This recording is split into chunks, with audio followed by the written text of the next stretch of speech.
नमस्कार, मैं श्रेया और आप देख रहे हैं बातें यूपी की। मैं हाजिर हूं उत्तर प्रदेश की 10 बड़ी खबरों के साथ। सुप्रीम कोर्ट ने अलीगढ़ मुस्लिम विश्वविद्यालय के अल्पसंख्यक दर्जे पर अहम फैसला सुनाते हुए 1967 के अजीज बादशाह बनाम भारत गणराज्य मामले में दिए अपने ही फैसले को पलट दिया।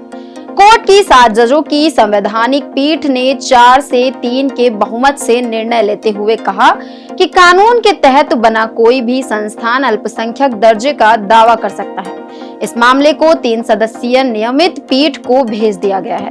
फैसले से एएमयू में खुशी की लहर दौड़ गई है, मिठाई बांटी गई और जश्न मनाया गया। एएमयू प्रबंधन और छात्रों ने इसे ऐतिहासिक जीत बताया। उत्तर प्रदेश राज्य महिला आयोग ने महिलाओं की सुरक्षा बढ़ाने के लिए एक प्रस्ताव दिया है।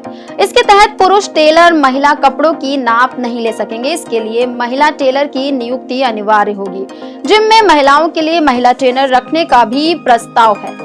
आयोग की अध्यक्ष बबीता चौहान ने इसे महिलाओं की सुरक्षा और रोजगार के लिए अहम बताया। पार्लर, जिम और टेलर के सत्यापन के लिए पुलिस जांच की भी सिफारिश की गई है। आयोग ने निर्देश दिया कि महिला जिम, योगा सेंटर, विद्यालयों और अन्य स्थानों पर सीसीटीवी और महिला सुरक्षा कर्मी अनिवार्य हो। अब बढ़ते हैं अपनी अगली खबर की ओर। संघ लोक सेवा आयोग ने 2025 के लिए रिवाइज्ड एनुअल एग्जाम कैलेंडर जारी कर दिया है। इसके अनुसार यूपीएससी सिविल सेवा प्रीलिम्स परीक्षा 25 मई 2025 को आयोजित की जाएगी। वहीं एनडीए और नेवल एकेडमी परीक्षा 1 अप्रैल 2025 में आयोजित की जाएगी।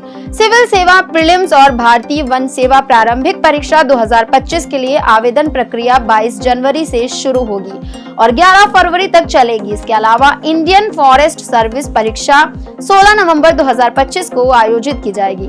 कैंडिडेट्स अधिक जानकारी यूपीएससी की वेबसाइट पर जाकर कर सकते हैं।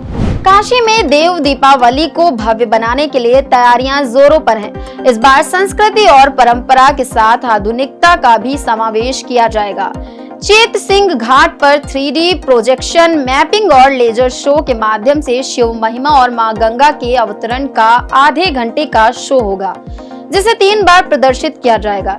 15 नवंबर को देव दीपावली के दिन काशी के घाट, कुंड और तालाब दीपों की रोशनी से जगमग करेंगे।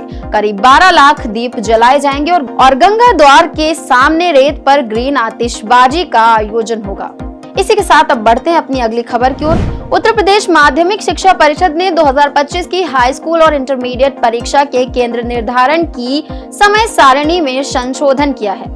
अब विद्यालयों के भौतिक सत्यापन के बाद तहसील स्तरीय समिति की आख्या को डीएम द्वारा DIOS के माध्यम से 4 नवंबर तक अपलोड किया जाएगा।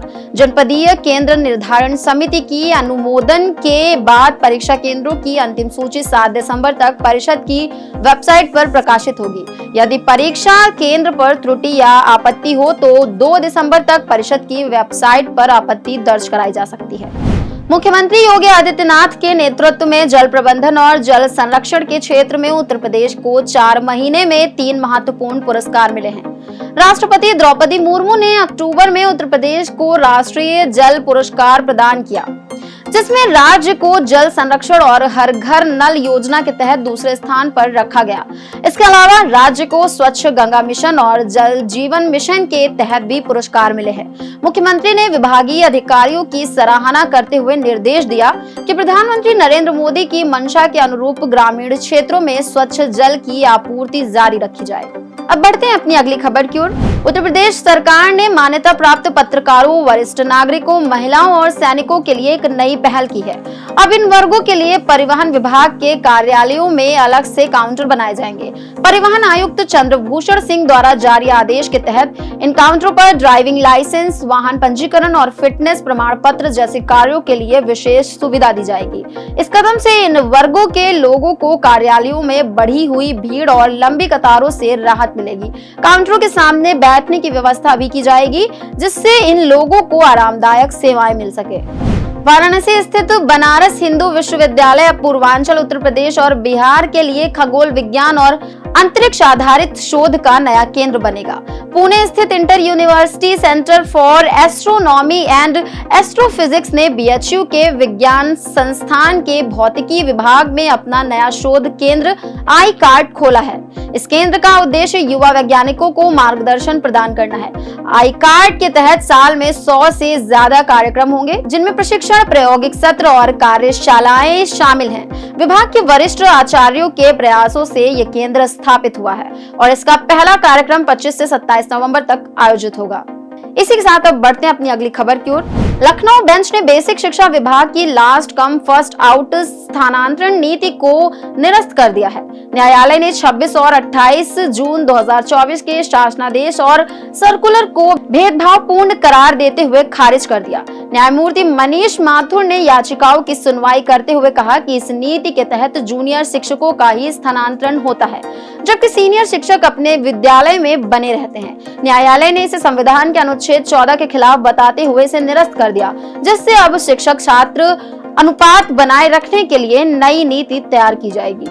अब बढ़ते हैं अपनी आज की आखिरी खबर की ओर। प्रदेश सरकार ने यूपी में ओबीसी छात्रों के लिए शिक्षा क्षेत्र में महत्वपूर्ण कदम उठाया है। 2024 से 25 के लिए ओबीसी छात्रवृत्ति योजनाओं के द्वितीय चरण की शुरुआत कर दी गई है। अब इस योजना का उद्देश्य ओबीसी छात्रों को शिक्षा के क्षेत्र में प्रोत्साहन देना और उनके आर्थिक बोझ को कम करना है। कक्षा 9 से 12 तक के छात्रों के लिए छात्रवृत्ति योजनाओं के ऑनलाइन आवेदन पोर्टल scholarship.up.government.in पर उपलब्ध है। आवेदन की प्रक्रिया पूरी तरह से डिजिटलाइज्ड की गई है, जिससे पारदर्शिता और त्वरित वितरण सुनिश्चित हो सके। अंतिम तिथि 31 दिसंबर 2024 है। तो ये थी दिन भर की 10 बड़ी खबरें। ऐसी खबरों को देखने के लिए देखते रहें और करते रहें बातें यूपी की। धन्यवाद।